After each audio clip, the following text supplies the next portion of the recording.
tous et bienvenue. La République démocratique du Congo a été éliminée hier soir en demi-finale de la Coupe d'Afrique des Nations. Et pourtant, l'image, l'empreinte que va laisser cette équipe des Léopards dépasse cette élimination. C'est bien simple, le geste fait au moment des hymnes nationaux est potentiellement celui de la compétition. Au lieu de le chanter, les Congolais ont arboré un geste très fort, ainsi que leur staff, pour rappeler et montrer au monde entier ce qui se passe actuellement à l'est de leur pays. Ce que ça ne fait pas depuis une semaine, 10 jours, 15 jours, 2 mois, que les assassinats de masse, les déplacements de population, les mutilations, les viols, l'exploitation infantile et plein d'autres choses affreuses se passent. Non, ça fait plus de décennies, ça fait à peu près 25 ans que l'Est de la RDC est soumis à cette déstabilisation chronique, potentiellement fruit également de son riche sous-sol et de plein d'autres choses. Il y a évidemment des belligérants locaux, mais également régionaux et internationaux. Alors, nous, on en a parlé, on reste évidemment dans un angle souvent assez sportif, et on remarque que certains acteurs de la déstabilisation de l'Est de la RDC, notamment à travers certaines milices, on pourrait bien sûr parler du M23 et la manière dont il était financé, on peut parler évidemment du rôle du Rwanda aussi.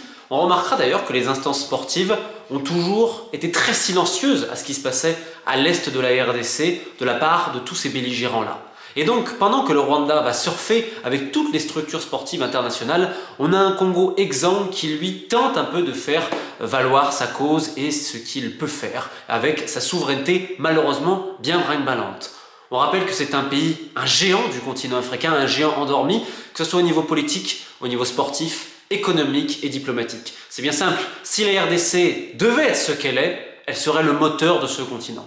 Au contraire, actuellement elle est à la traîne, un peu à tous les niveaux. C'est pour ça que cette Coupe d'Afrique des Nations et ce parcours des Léopards englobent une saveur si particulière. Alors oui, le message hier était politique, mais à un moment donné, afin déjà de faire simplement connaître ce qui se passe en RDC, ça viendra uniquement des Congolais. Il y en a trop qui sont dans cette idée que ça viendra de l'étranger. Non, beaucoup de gens externes à la République démocratique du Congo ne sont pas contre cette déstabilisation-là et le fait que le pays ne soit pas vraiment gouverné, principalement dans ces régions, vu les enjeux miniers qu'il s'y passe et également certains enjeux géopolitiques. Donc de fait, c'est aux Congolais de se prendre en main et c'est ce que cette équipe a fait même dans toute cette compétition. Nous évidemment, on va surtout parler football, j'avais réalisé une vidéo notamment sur ce sujet, j'en parle quand même un petit peu régulièrement, il y en a qui le font bien mieux que moi, qui ont consacré des documentaires, des ouvrages sur une des plus grandes tragédies de notre siècle. Et cette équipe des Léopards, pour rester un peu sur le football, c'est pareil, personne ne l'attendait. Et on attend toujours de l'extérieur. Non, à un moment donné, c'est une équipe qui va se prendre en main avec un staff qui s'est pris en main. Et donc cette équipe, qui va se qualifier après un début de qualification très dur, on se rappelle avec Hector Cuper, changement de staff, arrivée de Sébastien Desables, le coach français qui était à New York, qui avait notamment entraîné l'Ouganda auparavant. Desables va mettre une discipline bienvenue. Alors déjà, c'est assez marrant parce que Desables, c'était pas le choix numéro 1. Et c'est comme à l'époque Hector Cuper. À la base, ça devait être Hugo Bross. Sauf qu'au dernier moment, il a une meilleure offre d'Afrique du Sud, donc il part en Afrique du Sud. L'agent qui le ramène, c'est Joe Kamga, qui était très proche évidemment du ministère des Sports à l'époque congolais. C'est lui qui fait Cooper et c'est lui qui fait Desables d'ailleurs. Sachant que c'était, je crois, Patrice Neveu, qui était au Gabon, qui a failli récupérer le poste juste avant. Donc l'idée, c'est de remettre de l'ordre, tout ce que vous voulez. Assez ironique aussi, parce que Desables vient quand même des anciens pontes du football congolais. Ça vient notamment aussi, il y en a qui ont validé à la FECOFA comme Patou Magenta, qui est le secrétaire général adjoint, qui lui-même est quand même quelqu'un, on va dire, dont le mentor est Constant Marie, l'ancien président de la FECOFA, qui lui en effet militait pour l'arrivée d'un Sébastien Desables. Et là, pour le coup, c'était exactement la venue qu'il fallait, c'est-à-dire quelqu'un qui va ramener un peu de discipline et surtout qui est capable de gérer les égos. Donc qui va être là dans un rôle un peu de manager, qui prend un peu de hauteur et tout, et globalement depuis son arrivée, on a retrouvé un sentiment d'ordre à l'intérieur de la sélection des Léopards, ce qu'il n'y avait pas. Certain équilibre, une certaine cohérence. Alors on peut reprocher le plan, mais il y a un plan, on voit comme il est fait. Alors il n'y a peut-être pas de plan B, en effet, on verra, on en reparlera dans cette canne, mais globalement c'est cohérent, la qualification elle s'est faite, et donc on a une certaine harmonie, et on va dire une certaine paix qui a été retrouvée à l'intérieur du vestiaire et autour en équipe nationale avec un homme fort qui pour le coup remplit son rôle.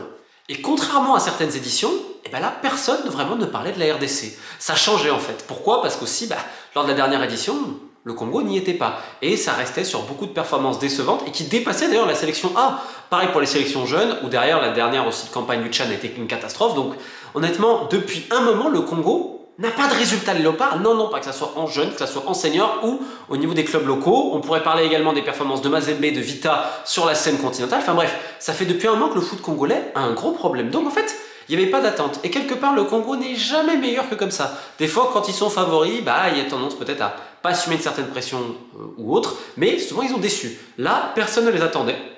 Il faut un premier tour très correct, avec un excellent match face à la Zambie. Alors oui, c'est des erreurs individuelles, souvent qui ont coûté des buts aux Congolais, on remarquera. Mais ils font un 1 en ratant énormément, mais dans le jeu, très très bien. Face au Maroc, le Maroc a été énormément en difficulté. 1-1, le Congo revient très bien. Ils auraient peut-être même pu s'imposer, honnêtement, très bon. Et derrière, ils ont géré face à la Tanzanie. Alors c'est vrai, c'est assez ironique. 0 victoire, 3 nuls, mais tu te qualifies, deuxième, très bien.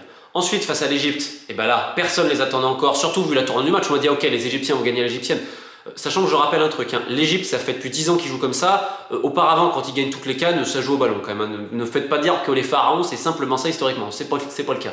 Mais c'est vrai que depuis un moment, c'est, on va dire, ce côté un peu roublard, et des fois peut-être on va attendre les pénaltys autres. Les Congolais, quelque part, ils ont pris leur propre jeu, et c'était mérité. Ils avaient fait globalement un très bon match, où pareil, il y a eu quelques erreurs individuelles qui avaient quand même été un peu coûteuses pour les Léopards. Ensuite, face à la Guinée, c'est la seule victoire du tournoi. En fait, c'est comme en 2015. 2015, la RDC termine 3ème avec une seule victoire. Ils sortent déjà de la poule avec 3 nuls. Ils font qu'une seule victoire et ils perdent en demi face à la Côte d'Ivoire, qui d'ailleurs va être championne après en 2004. Enfin, je ne sais pas si ça va avoir un remake, mais en tout cas. En tout cas, face à la Guinée, l'entame elle est compliquée, mais ensuite ils montent, voilà, en arrivant à être maître de leur sujet avec, on va dire, une bonne ligne défensive, parce que globalement l'équipe de Dessap c'est ça. C'est-à-dire que tu as un système, tu peux changer les joueurs qui globalement sont interchangeables. C'est-à-dire que tu as des profils un peu similaires sur le banc ou pas. Alors c'est un jeu assez classique avec un leader charismatique, Chancel Bemba derrière. D'autres mecs comme Masuaku qui a quand même énormément donné sur son côté gauche toute la canne. Kaloulou à droite qui sera un latéral peut-être un peu plus défensif. On a Inonga qui a été un très bon joueur en défense également avec Bemba. Il n'a pas été le seul parce qu'on a eu Batou Binsika également qui a joué un petit peu. On a des milieux assez défensifs hein, pour le coup avec Piquel et Moutousami, je dois peut-être mal le prononcer, qui joue à Nantes. Donc c'est vrai que c'est des profils un petit peu défensifs. On avait laissé pas mal de liberté sur le côté, notamment un Bongonda qui avait aussi beaucoup donné. Peut-être qu'il n'a pas eu l'éclat qu'il aurait aimé. Oui, ça c'est énormément dépensé également. C'est des joueurs assez créatifs. Sauf que malheureusement en RDC, hein, les cannes se poursuivent. Souvent il y a quand même un problème de finition. Alors là c'est vrai, c'est tombé sur le pauvre Cédric Bakambu qui a quand même porté pendant des années l'attaque des Léopards. Il faudrait quand même pas l'oublier, là il n'a pas eu la réussite avec lui. De l'autre côté on a eu Méchac, des fois on a eu Silas qui rentrait. Enfin, globalement on a compris un peu la gestion de l'effectif, comme je vous dis, c'était assez cohérent, mais surtout une véritable solidarité devant comme derrière. Un Mpassi au cage qui a fait plutôt une très bonne canne. Et donc arrive cette demi-finale, les mecs étaient quand même émoussés, on l'a notamment vu pour Masuaku et Kaloulou, on le voit d'ailleurs sur le but, etc. Mais il n'y a pas grand chose à dire, c'est vrai que la Côte d'Ivoire a été simplement meilleure, avait principalement dans la transition entre le milieu et l'attaque, c'est peut-être ce qui manque un petit peu dans cette équipe de RDC, le fait d'avoir peut-être des 8, des joueurs qui sont capables de faire un peu mieux cette transition-là, et d'avoir peut-être un peu plus de créativité à ce niveau, mais globalement, personne n'attendait la RDC. Tu termines demi-finaliste, avec potentiellement, je crois qu'il y a toujours un match pour la 3ème place, donc à aller chercher, c'est très bien. Avec un groupe qui est rodé depuis quelques années, tu as quand même évité certains problèmes d'ego, même s'il y en a toujours eu, certains qui veulent plus jouer, etc. Globalement, c'est resté en interne, ça a été bien géré. Et puis, à ce côté, c'est peut-être ce supplément d'âme avec évidemment tout ce qui se passe au niveau politique. Bien évidemment, cette vidéo, j'y comprends, il y a une certaine effervescence, il y a aussi la déception d'hier, forcément. Mais en fait, on ne peut pas rester simplement sur les résultats. Alors déjà, il y a des choses bien et des choses aussi un petit peu améliorées, mais il y a quand même 2 points. Le premier, c'est qu'auparavant, il y avait toujours des joueurs locaux. Là, il n'y en a qu'un. C'est le 2e ou 3e gardien, je ne sais pas si en tout cas il joue à Mazembe, sinon il n'y en a pas un autre. Même un Inonga, qui est un joueur local, il est parti jouer en Tanzanie. C'est-à-dire qu'aujourd'hui, avant, les meilleurs joueurs étaient à Vita, étaient à DCMP, étaient à Mazembe, étaient à l'un des clubs de Lupopo, j'ai perdu son nom, etc. Enfin bref, sauf qu'aujourd'hui, le championnat congolais, il a tellement chuté. Et même ces locomotives ont tellement chuté que tu vois ça dans le Tchad, quand tu vois ça dans les compétitions de jeunes, et également en équipe A. Donc en fait, et c'est ce que disent certains journalistes congolais dans certains groupes WhatsApp, ce résultat il est très bien, mais il ne peut pas rester un épiphénomène. C'est comme le pays, une victoire diplomatique ou que sais-je ne peut pas rester un épiphénomène, ne peut pas rester éphémère. Elle doit construire quelque chose d'autre. Parce que là, tu as encore des mecs qui peuvent faire plusieurs années en sélection. Là, le problème, c'est que tu avais qu'un seul joueur qui avait 23 ans au moins, je crois, dans l'effectif. C'est-à-dire que tu n'as pas pris vraiment beaucoup de jeunes. Alors, tu as certes quelques binationaux qui vont peut-être pouvoir venir, etc. Mais il ne faut jamais oublier ta formation locale. Parce que, aujourd'hui, ton capitaine, Chancel, il vient de ta formation locale. Il ne faut jamais oublier et arriver à avoir cet alliage. Le problème, c'est qu'il n'y a pas de politique actuellement. On est sous un comité de normalisation qui est surtout des copains de Véron Mosengo, le secrétaire général de la CAF, une énorme machination politique. Ne croyez pas que c'est propre du tout à cette FECOFA-là. Je tiens vraiment à le dire. D'ailleurs, au passage, l'État congolais est très embêté parce qu'il y a un procès actuellement contre l'ancien équipementier O'Neill ça a été rompu de manière unilatérale parce qu'ils ont fait n'importe quoi, notamment l'ancien secrétaire général belge et tous les autres, parce qu'il y en a qui ont mangé, parce qu'ils sont allés signer avec Umbro. Pour tous ceux qui sont au courant, ils ont signé le contrat en Afrique du Sud parce qu'il y avait une com, hein, et ils l'ont mangé. Donc bref, et derrière, on remarque que tous les affres, nous ça fait des années qu'on parle de la RDC, que ce soit la pédocriminalité, etc. Est-ce que ces gens-là, à un moment, les nouveaux, ils essaient de s'en occuper? Jamais. Jamais, au contraire, ils sont en train de faire tout ce que veut la FIFA, etc. et Vero Mosengo. Donc en fait, c'est les copains d'abord. Et ça, c'est problématique parce que cette équipe, en fait, c'est l'arbre qui cache un peu une forêt d'incertitude. Et c'est pour ça qu'il faut dire bravo aux joueurs, que ce soit pour leur courage, leur solidarité, tout. Ils sont en train de créer quelque chose. Et là, c'est le moment, et c'est aussi à l'État à un moment donné de faire quelque chose, de dire ok, là il y a quelque chose. On a enfin, ça fait 10 ans qu'on attend ça, enfin il y a une épopée, enfin il y a eu quelque chose. Et maintenant, tu dois dresser une véritable politique de formation et de nouveau repenser ton football, ce qui n'est absolument pas le cas. Et moi, ce que j'ai peur, c'est qu'en fait, ces résultats-là, on se dit oh là là, c'est bon, on y est arrivé, vous inquiétez pas et tout, on débloque des budgets et tout. Et que comme on a trop souvent vu en RDC, les dirigeants se gavent au détriment des autres. Non, non, non, il faut à tout prix construire là-dessus. Et c'est le moment où là, De Sam n'a jamais été si fort, les joueurs n'ont jamais été aussi forts. C'est à vous de prendre le lead, les gars. Vous l'avez fait sur le terrain, vous l'avez fait durant l'hymne national. C'est à vous là maintenant de réclamer une politique cohérente de la part de vos dirigeants. Parce que je pense que tout le peuple comprend ce que vous faites et la manière dont vous êtes battus pour ce pays, ce beau pays, ce très beau pays devrais-je dire.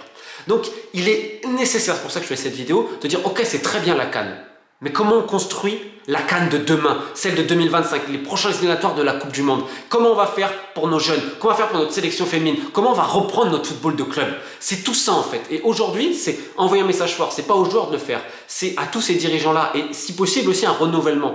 Moi je suis émerveillé, je connais des gens, que ce soit de la diaspora ou au pays, qui ont une passion, qui ont une connaissance du football. Donc il y a la connaissance. Maintenant, c'est vrai qu'il y a un système un peu sclérosé et il est temps de le challenger parce qu'aujourd'hui, le pouvoir, il a changé de camp. Donc bravo aux léopards. Alors c'est vrai, il y a plein de choses un petit peu améliorées. On a parlé un petit peu tactiquement, techniquement, tout ce que vous voulez. Mais déjà, c'est très très bien. La seule condition, c'est que cette aventure, elle doit avoir un lendemain. Le lendemain, il commence évidemment avec le match de la 3e place et dans un mois directement. Et donc, ne pas se reposer sur ces lauriers-là. Et pour terminer, évidemment, une pensée pour l'Est du pays, mais pas que. Quand on voit les conditions économiques et plein d'autres choses, de ce géant endormi qui, on l'espère, se réveillera très très vite. Kill the Faith.